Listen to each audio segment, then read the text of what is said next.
Hi there, Seth from Elephant Sessions, and today I'm talking about brand consistency.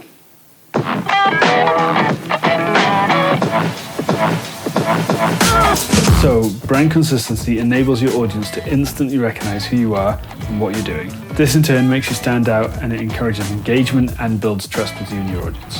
Now, this is done through coherent content with a consistent voice across all of your marketing. It's important to establish some basic guidelines to help focus your branding.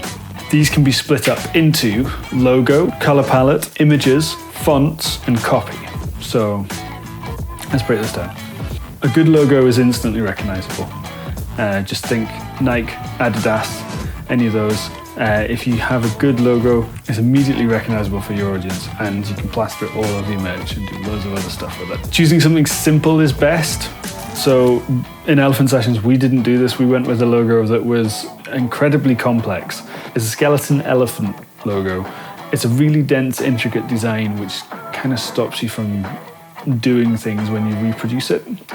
So if you had a really simple design, you could reproduce it in loads of different ways. You can change the way that it's portrayed, the styling of it, whatever. But with a more complex design, it's much more difficult to do that. And if you come to repeat it for merch, reinventing it again and again is something you're going to have to do. So choosing something simple and keeping it nice and clean is definitely the best way to go. Color palette is particularly important and can be quite a tricky thing to choose. A good starting place is something as simple as your favorite color, or you could also look into color psychology. So all the different colors have a different emotional reaction associated with them. So red would be passion and anger and very strong emotions. Yellow is usually associated with happiness or brightness. Blue is often accompanied with a sense of calm or trust. And it's quite often used in corporate logos, so things like Facebook and Twitter, etc. They use blue logos because it inspires a feeling of trust and safety. Purple is usually a very rich color. It's often associated with wealth. There's a whole load of different things that you can look into for that. So if you have a particular mood or feeling that you want to portray with your color palette, then you can go for that. Once you've got a main color, choosing some secondary colors that complement it is a really good idea, so that you don't overdo that one color, because it can be quite intense. On our last record, we went with a bold color of yellow, and that was pretty much the whole of the color palette for that record. It was just yellow and black, and that was a stylistic choice, but choosing secondary colors gives you a lot more options in terms of what you can do design-wise. By choosing a main color and having complementary colors, it means that all your visual assets are tied in and coherent together. They're all pointing in the same direction, but they're not monotonous and having just the one base color the entire time. So if all of your colors across all of your output are the same across the board, then it will definitely improve brand recognition. Now, you can think about changing colors up for different campaigns as well. It doesn't have to be like you choose one color and that's you for the rest of your life. For us, we changed the color palette for every release we did. So for each subsequent album release, we would have all of our branding and all of our output for our visuals on socials and on a website, and everything that was visual tied to us, we changed color palette for each one. So the Elusive Highland Beauty and All We Have Is Now, our first two albums, had a very similar color palette. What Makes You was a much more bold and vibrant, attention-grabbing color palette, which we chose to go with, and a bit more modern feeling. We wanted to get away from the sort of traditional folk style, because our music was being a lot more electric and progressive, so we chose something which was representative of that. One final really cool thing you can do with color palettes is to bring the color palette of a record into your live show. If you're using a lighting engineer, have a discussion with them and choose an associated array of colors for the lighting setup, and use that in your live show to complement the album. It's a really cool trick you can do. So images, think about what's appropriate to your music and then go with that. So if you're producing a contemporary, fresh sounding, modern style of music, then going something clean and elegant and modern looking in your imagery is going to fit a lot better than having something really grungy and old and vintage looking. Equally, if you are playing grungy old vintage music, then having something that reflects that in your imagery is probably quite important. Whatever you choose, just make sure you stick to that style and you're not jumping about. Again, you can change this for each release that you do if you want to, but generally having an idea of what your band is doing visually is very important. So if you're looking through a festival program, or if you're finding someone on Spotify for the first time, the way that that band looks is going to inform a decision about how their music sounds in your mind. And you may choose whether you want to go and see your band at a festival, not based on how their description is in the profile, but mainly based on the picture that they have in the booklet. So having something that's reflective of your music and is attention and eye-grabbing is really important. Now, it can be worth getting a professional photo shoot done for each campaign that you release, whether it be a new tour or a new album release or a new single or whatever. If you get some professional photos done, then you can use those across the board on all of your socials, and everything will be tied neatly together. So these can be used for promo, for website, for the release itself. They can be used for festival brochures and all the rest of it. Like, if you have an idea of what you want the images to do in advance, it's really useful. So you have a list of the stuff that you go into the shoot with, and you can take it off and go, yes, we've got all these different things. Having multiple images in the same style from the same shoot keeps it interesting and keeps your images and your presence not monotonous. You're not seeing the same image over and over again, but you are seeing the same setup over and over again, or the same color palette, the same outfits, or whatever it is that you're keeping the same from the same shoot. And it again creates this feeling of cohesion across all of your different outlets without it being monotonous and boring. Now, when you're doing any kind of photo shoot or video shoot like that, make sure you take loads of behind the scenes footage, because it's without doubt one of the most useful things you can have. So taking behind the scenes photos, behind the scenes video, you can save all of that for social releases. You can use it for B-roll in your video editing. Like, everything that you do backstage, that's what your fans want to know about. They want to know the insides outs of what you're doing. So it's like seeing from a band's eye view or from a performer's eye view behind the scenes is really exciting for an audience. And if you can take them back and do it digitally through your social releases or whatever, then that's usually some of the content that gets the best engagement, because people get to see who you are and what you're doing, which is really important to them. So film everything, photograph everything, and make sure you store it somewhere, like on Dropbox or in Google Drive or something similar. Have it online so that other people can get at it too, but make sure that you've got it all in one place.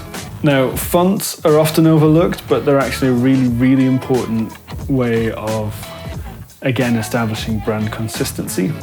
So if all of your output that you're putting out visually, so whether it be your website, your tour posters, your social captions that you stick on images that you stick on Instagram, whatever it is that you're putting out with text on it, make sure that that text is in the same font, same unified. And again, it just keeps enhancing this glued together, unified, coherent look and feel of what you're doing.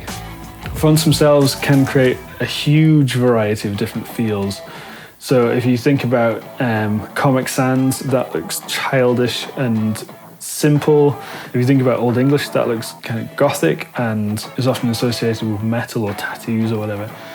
So when you see those fonts, you instantly make an assumption, whether you realize it or not, about how you feel about that font. It gives you an idea about the situation. You know, it might look 80s, or it might look like a horror film poster or whatever it is. Fonts are really powerful for creating emotion as well, but they're very subtle. It's not like having a big photograph. It's like they sit in the background of your periphery and what you're looking at and what you're taking in, but they are incredibly powerful for creating a look and a feel. So pick one for your name, your logo or whatever, and stick with it. And this is useful because it becomes like a second logo. So quite often on festival posters, there's not enough space for every band to have their own individual logo, but if you have the same font that you use over and over again, it almost becomes like a typeface logo.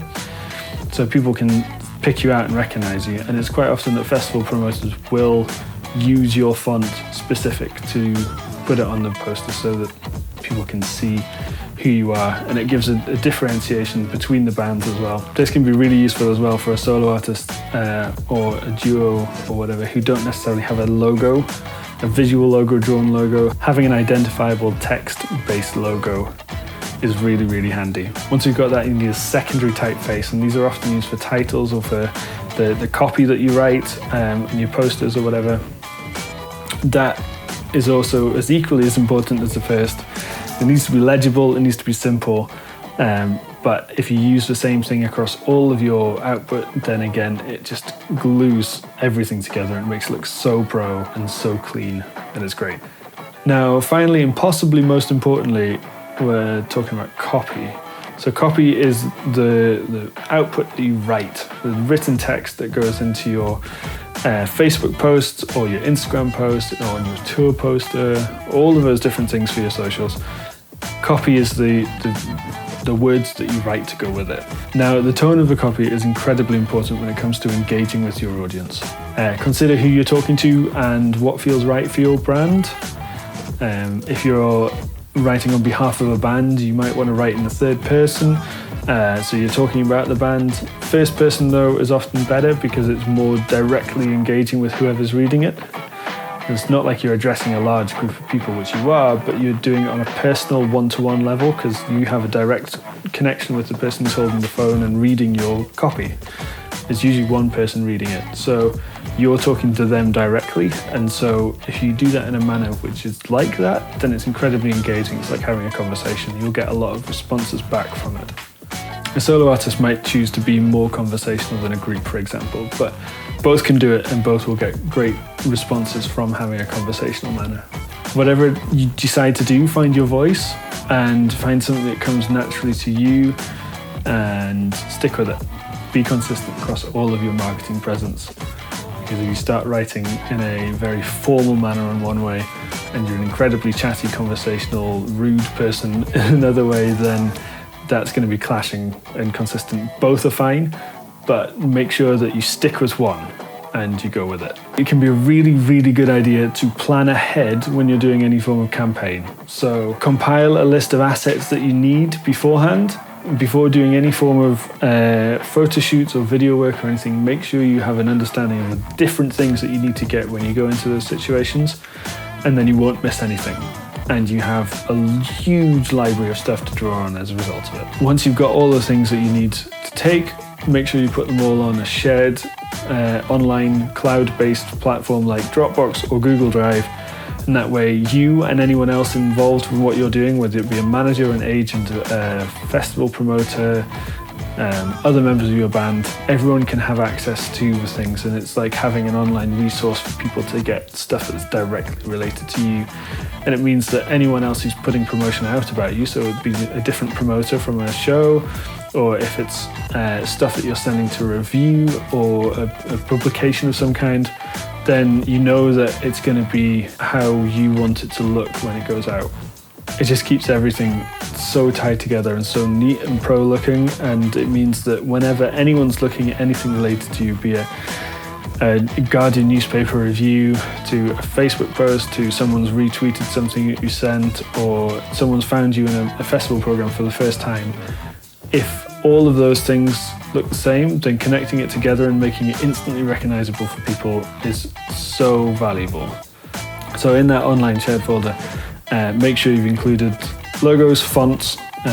Fonts can be funny about licensing, so check that you have the licenses for those. All of your color schemes and color palettes, any campaign images that you've had shot, any backstage photos that you've taken whilst out on the road. An up-to-date biography is really important. One that is representative of your character and your personality, and then any extra text that you want going out with your publications. So collate all those together, stick them in a Dropbox, stick them in a Google Drive, and then people have instant access to them, and it's really useful. Hopefully you've got some tips on how best to collate your branding and all your imagery and text, etc. together to make it feel unified and focused and really professional.